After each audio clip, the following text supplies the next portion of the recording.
अजितदादांचं भव्य स्मारक उभारणार असल्याचं फडणवीसांनी म्हटलंय। अजितदादांनी 11 वेळा अर्थसंकल्प मांडला असं देखील फडणवीसांनी नमूद केलं।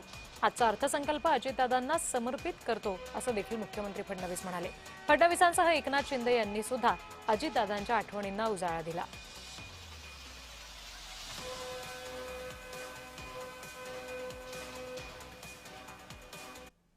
राज्याचे लाडके नेते माननीय अजितदादा पवार आज आपल्यात नाहीत।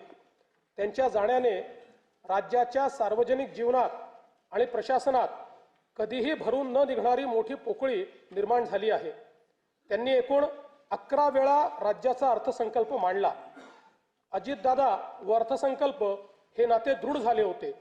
त्यांच्या करड्या शिस्तीमुळेच महाराष्ट्राची वित्तीय स्थिती कठीण काळातही स्थिर राहिली। काम करणारा माणूस ही त्यांची ओळख आणि त्यांनी दिलेली विकासाची दिशा आजही आपल्याला प्रेरणा देत आहे। त्यांना श्रद्धांजली म्हणून सर्व मान्यवरांची चर्चा करून त्यांच्या व्यक्तिमत्वाला साजेसे भव्य स्मारक उभारण्यात येईल।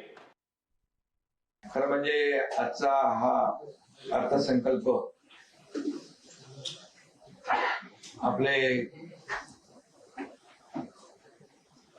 उपमुख्यमंत्री आणि आमचे सहकारी अजितदादांच्या दुःखद निधनानंतर पहिला अर्थसंकल्प आहे। या अर्थसंकल्पावर देखील दुःखाचं सावट आहेच। मागे देखील अधिवेशनाच्या पत्रकार परिषदेमध्ये सुरुवातीच्या त्यांची आठवण काढली।